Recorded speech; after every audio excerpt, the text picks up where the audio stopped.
दोस्तों, corona virus पर आज की कुछ बड़ी खबरें देखते हैं। हमारे देश में फिर से कोरोना के मामले बढ़ने लगे हैं। देश भर में कोविड-19 के नए वेरिएंट NB.1.8.1 और LF.7 की एंट्री भी हो चुकी है। इंडियन SARS-CoV-2 जीनोमिक्स कंसोर्टियम के ताजा आंकड़ों के मुताबिक तमिलनाडु में तो पिछले महीने इस वेरिएंट के मामले सामने आ चुके हैं, जबकि गुजरात में अभी मई में LF.7 के 4 केस दर्ज हुए हैं। देखा जाए तो दिल्ली से लेकर महाराष्ट्र तक पूरे देश में कोरोना के मामलों की दस्तक बढ़ने लगी है। कोरोना और इन्फ्लुएंजा को लेकर अब हिमाचल प्रदेश में भी अलर्ट जारी हुआ। NHM की तरफ से नई एडवाइजरी भी जारी की गई। दिल्ली के बाद अब गुरुग्राम और नोएडा में भी कोरोना के आज नए मामले सामने आए। उसके बाद सरकार की तरफ से अस्पतालों को कुछ नए दिशा निर्देश जारी किए हैं। देखिए, मध्य प्रदेश में भी राजधानी भोपाल के सरकारी OPD में 20% कोरोना जैसे लक्षण के मरीज सामने आ रहे हैं। इंदौर में 2 दिन में 4 पॉजिटिव केस सामने आए। उसके बाद स्वास्थ्य विभाग ने भी अलर्ट जारी किया। तो वहीं इधर झारखंड के फिल्म मेकर लाल विजय साहदेव भी आज कोरोना से संक्रमित हुए हैं। उन्होंने फेसबुक पर पोस्ट करके जानकारी दी और बताया कि सेंटेविटा अस्पताल में उनका इलाज चल रहा है। मुंबई से आते वक्त फ्लाइट में अचानक इनकी तबीयत बिगड़ी और फिर उन्होंने कोरोना जांच करवाई। रांची पहुंचने के बाद तो ये पॉजिटिव निकले।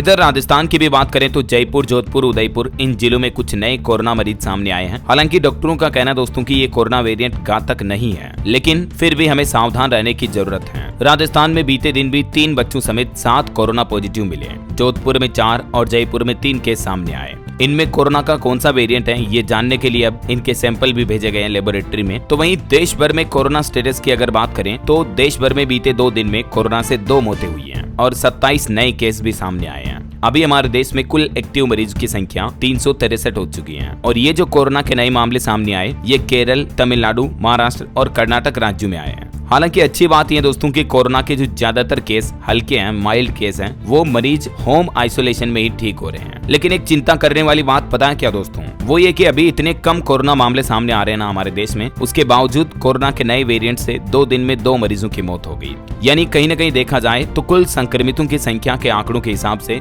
डेथ रेशियो यानी मरने वालों की संख्या बहुत ज्यादा है, ये 2 भी। स्वास्थ्य विभाग के मुताबिक एक तो कर्नाटक के बेंगलुरु में कोरोना पीड़ित 84 साल के बुजुर्ग ने दम तोड़ दिया है और इससे पहले महाराष्ट्र ठाणे में एक 21 साल के बहुत ही युवक व्यक्ति की भी कोरोना से मौत हो गई। और ये भी बड़ी चिंता की बात है कि 20, 21 साल, 22 साल के इतने युवा भी अगर कोरोना से अभी मर रहे हैं तो ये बहुत ही चिंता करने वाली बात है। बीते दिन शनिवार को 23 नए कोरोना केस सामने आए, जिसमें महाराष्ट्र के ठाणे में 8, राजस्थान, कर्नाटक में 5, उत्तराखंड और हरियाणा में 3-3 केस आए, मध्य प्रदेश के इंदौर में 2 और उत्तर प्रदेश के नोएडा में 1 मामला सामने आया। अभी हमारे देश में कुल कोरोना के एक्टिव केसों की संख्या 363 पहुंच चुकी है। ये भारत के मानचित्र में आप देख सकते हैं और भी किन किन राज्यों में अभी कोरोना के कुल कितने एक्टिव केस चल रहे हैं। सबसे ज्यादा कोरोना के जो सक्रिय मामले हैं वो दोस्तों दक्षिण भारत के इन राज्यों में चल रहे हैं। केरल राज्य जहां मानसून भी पहुंच चुका है, बारिश की गतिविधियां चल रही हैं, यहां अभी सबसे ज्यादा 95 कोरोना के एक्टिव केस हैं। तमिलनाडु में 66 हैं, पुडुचेरी में 10, कर्नाटक में 38, महाराष्ट्र में 64, गुजरात में 33, आंध्र प्रदेश में 4 और पश्चिम बंगाल में 1 सक्रिय मामला है। इधर राजस्थान में 2 सक्रिय मामले बताए जा रहे हैं, हरियाणा में 8, दिल्ली में 23, उत्तर प्रदेश में 5, उत्तराखंड में 3, सिक्किम में 1। तो कुल मिलाकर देश में सक्रिय मामले जो 363 हैं। हालांकि जैसे राजस्थान वगैरह इन राज्यों में कुछ और कोरोना के मामले भी आए हैं, लेकिन कम लक्षण वाले संक्रमित जो हल्के लक्षण वाले हैं वो घर पर ही ठीक हो जा रहे हैं। तो ये एक अच्छी राहत की बात है ना।